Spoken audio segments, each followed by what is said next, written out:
저희가 오늘 같이 읽을 말씀은 사사기 1장 1절에서 7절 말씀입니다.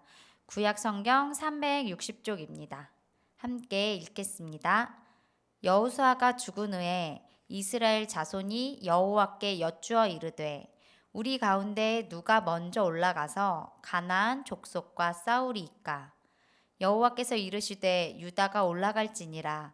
보라, 내가 이 땅을 그의 손에 넘겨 주었노라 하시니라.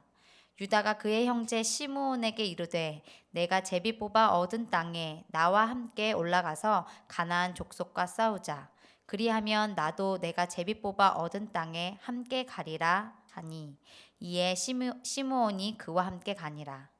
유다가 올라가매 여호와께서 가나안 족속과 브리스 족속을 그들의 손에 넘겨주시니 그들이 베색에서 10,000명을 죽이고 또 베색에서 아도니 베색을 만나 그와 싸워서 가나안 족속과 브리스 족속을 죽이니 아도니 베색이 도망하는지라 그를 쫓아가서 잡아 그의 엄지손가락과 엄지발가락을 자르매 아도니 베색이 이르되 옛적에 70명의 왕들이 그들의 엄지손가락과 엄지발가락이 잘리고 내 상 아래에서 먹을 것을 줍더니 하나님이 내가 행한 대로 내게 갚으심이로다 하니라.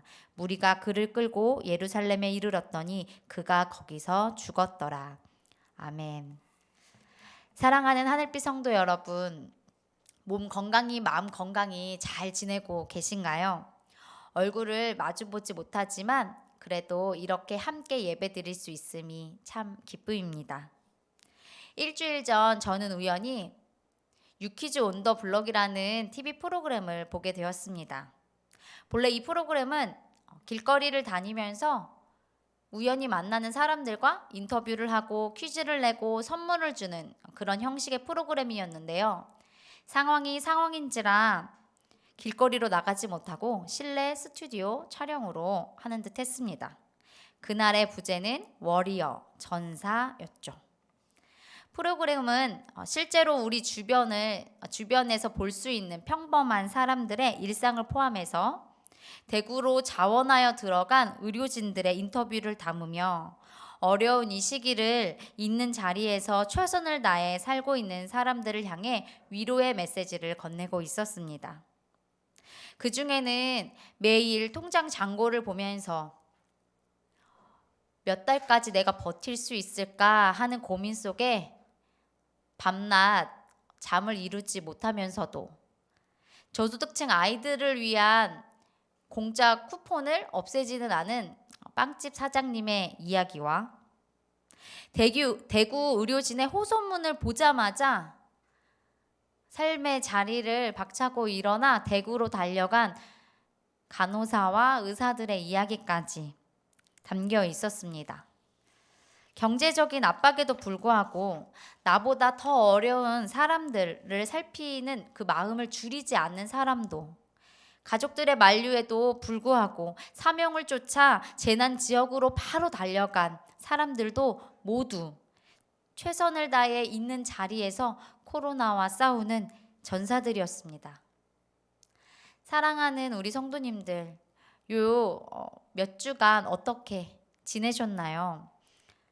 직접적인 의료 현장에서 밤낮 가리지 않고 헌신하셨을 성도님도 계실 것이고, 계약 연기에 따라서 학교에 가지 못하거나 원에 가지 못하는 아이들과 집안에 갇혀 삼시세끼를 해먹이고 또 비위 맞춰 가면서 힘겹게 살아가셨을 성도님도 계실 것입니다.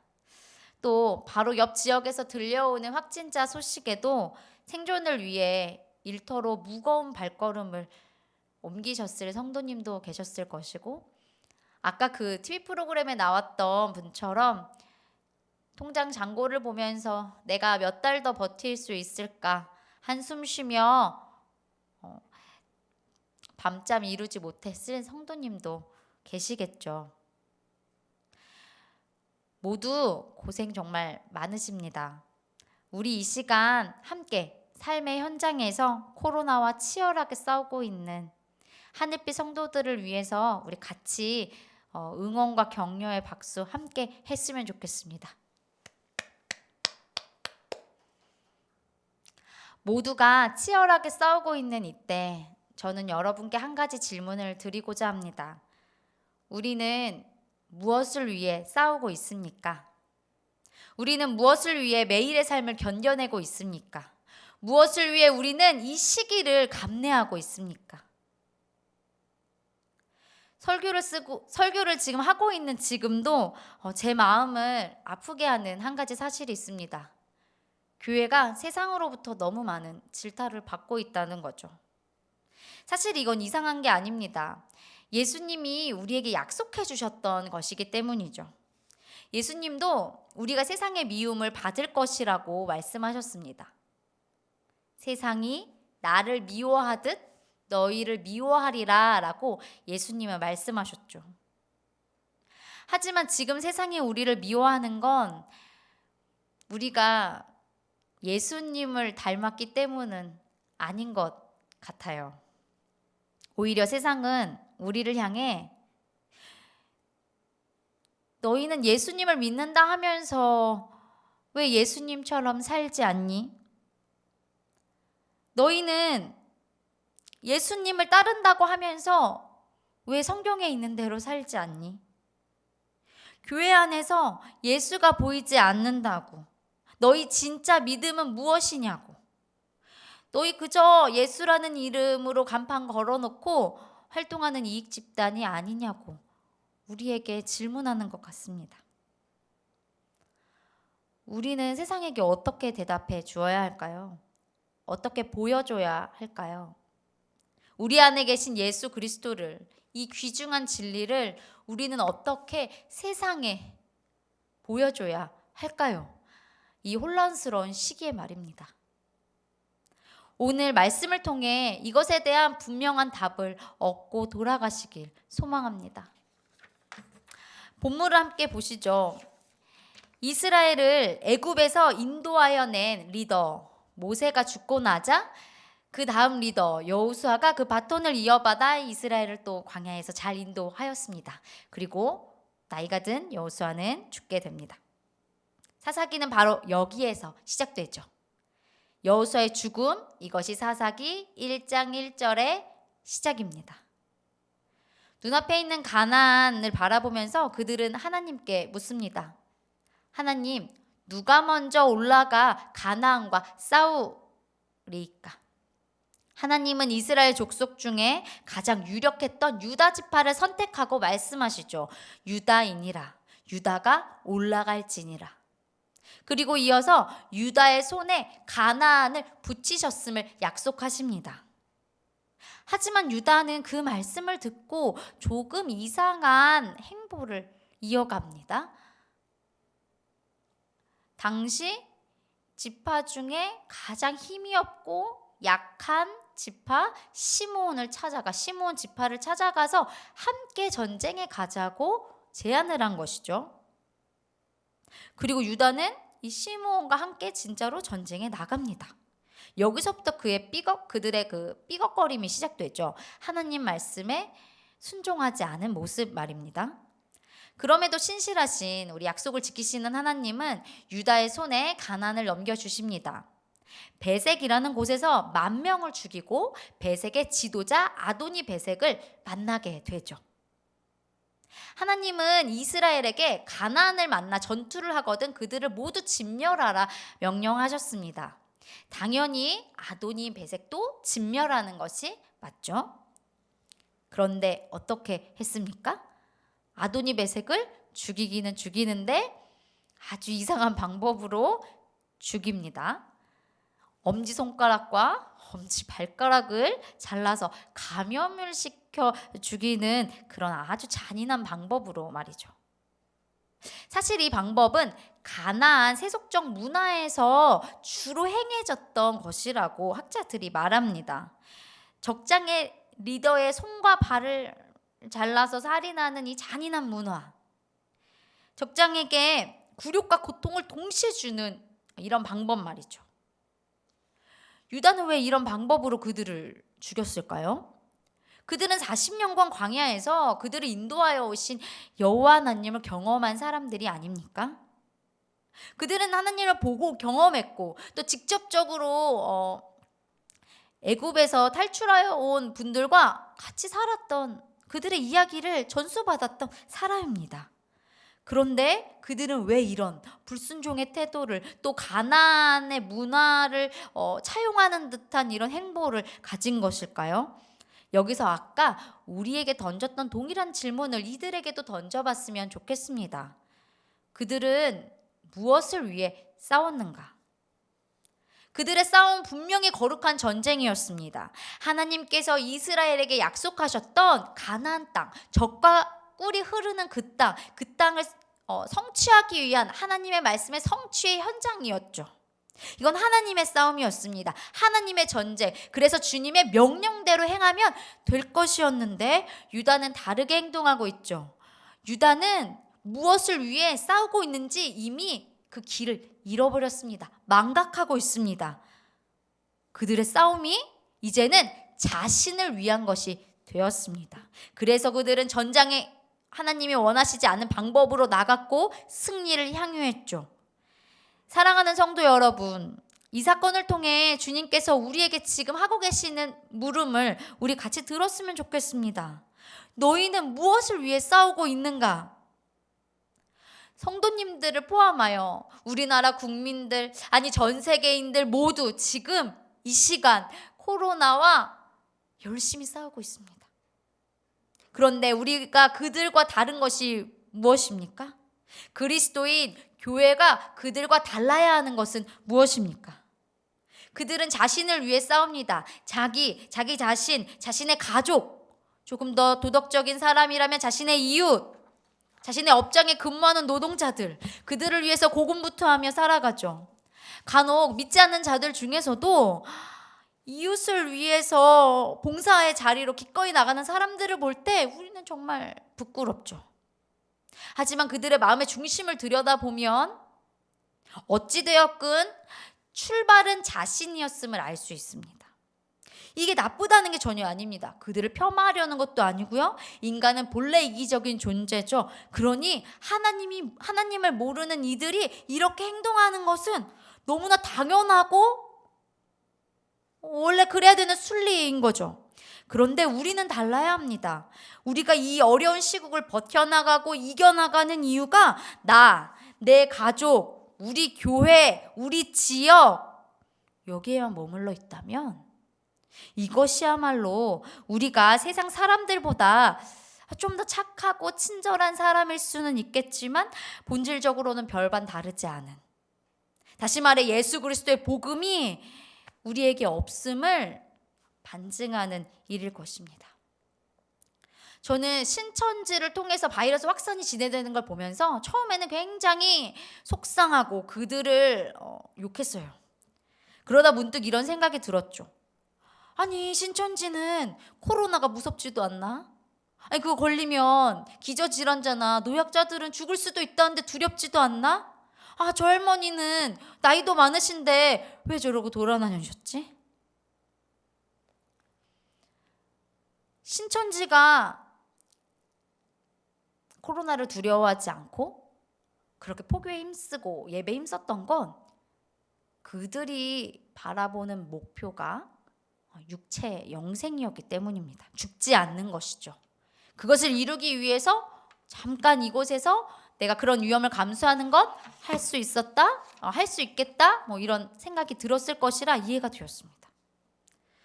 그런데 사랑하는 성도 여러분, 우리도 영생을 바라보는 자들이지 않습니까? 신천지의 허접한 교리와는 비교도 되지 않는 훨씬 더 숭고하고 아름다운 진리를 가진 자들이 아닙니까?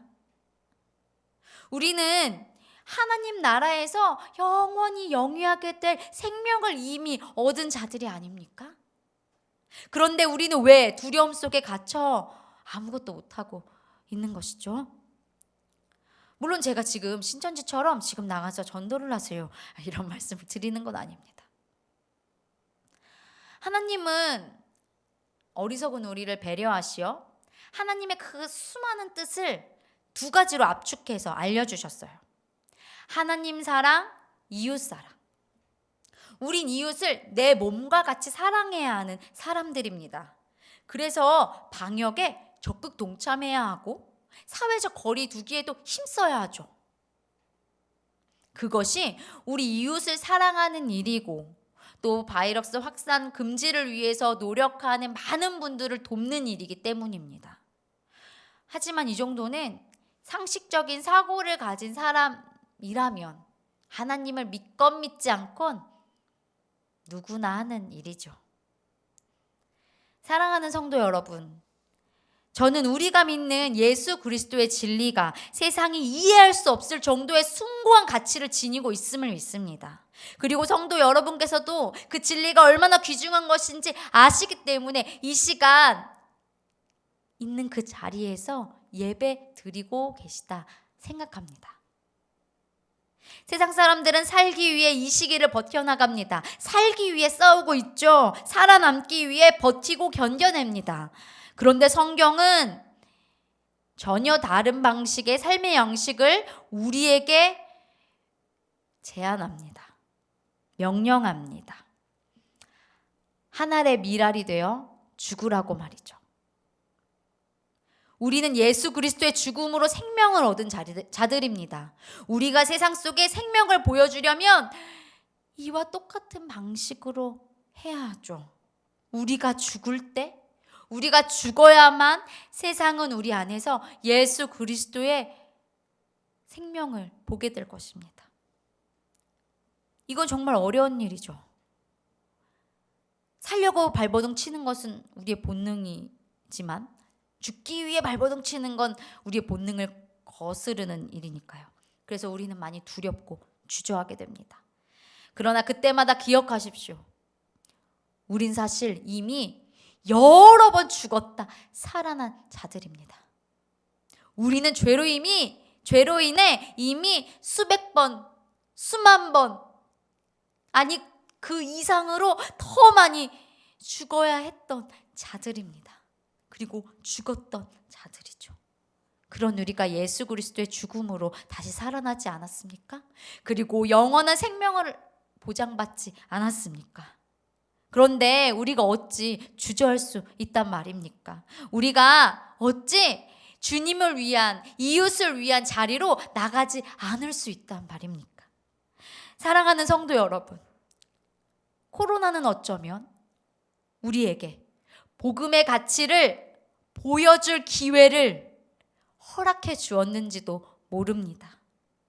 우리가 믿는 가치가, 우리가 소유한 복음이 얼마나 놀라운 것인지, 세상 사람들은 이해할 수도 없고 상상할 수도 없는 정도의 것임을 보여줄 기회가 될지 모릅니다.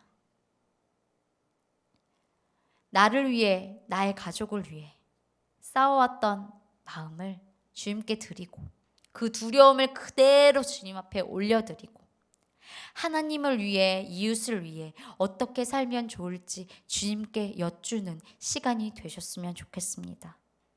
그의 나라를 구할 때 모든 것을 채우시리라 약속하신 주님의 약속을 믿으면서 말입니다. 이 시간 함께 기도하도록 하겠습니다. 사랑의 주님, 지금은 참 어렵습니다. 사람들과 거리도 생기고 경계하게 되고 두려움에도 쉽게 빠지게 됩니다. 변하지 않는 일상을 바라보며 이 일이 도대체 언제쯤 끝나는 것일까 점점 지쳐갑니다. 주님, 그러나 지금 이 시기에 주님께서 우리에게 해주시는 음성을 듣기 원합니다. 주님, 저희의 마음 깊은 곳에 있는 이 이기적인 마음을 주님 용서하여 주시고 주님, 두려움과 주저함을 주님께 드리고 주님이 원하신 삶으로 나아갈 수 있는 용기를 허락하여 주시옵소서. 이 시간 주님은 어디를 바라보고 계실까? 주님은 누구를 바라보시며 눈물 흘리고 계실까? 주님, 우리가 그것을 먼저 살피고 주님의 시선과 우리의 시선이 일치할 수 있도록 우리가 더욱 노력하고 주의 말씀에 주의 음성에 더 민감히 예민하게 반응하는 그런 사람이 될 수 있도록 은혜 내려 주시옵소서. 이 시간도 삶의 현장에서 또 있는 그 자리에서 고군분투하며 열심히 살아가는 많은 사람들이 있습니다. 포기하지 않도록, 지치지 않도록 새 힘을 허락하여 주시옵고, 또 하나님, 우리가 그들을 응원하는 자리에 있을 수 있도록 주님 함께하여 주시옵소서. 우리 교회가 서로 만나지는 못하지만 가족 같은 마음으로 서로를 응원하게 하시고, 또 어려운 성도들을 먼저 돌아볼 수 있는 은혜도 주님 허락하여 주시옵소서. 주님, 이 바이러스가 전 세계로 퍼지고 있습니다. 특별히 의료 체계가 잘 갖춰지지 않고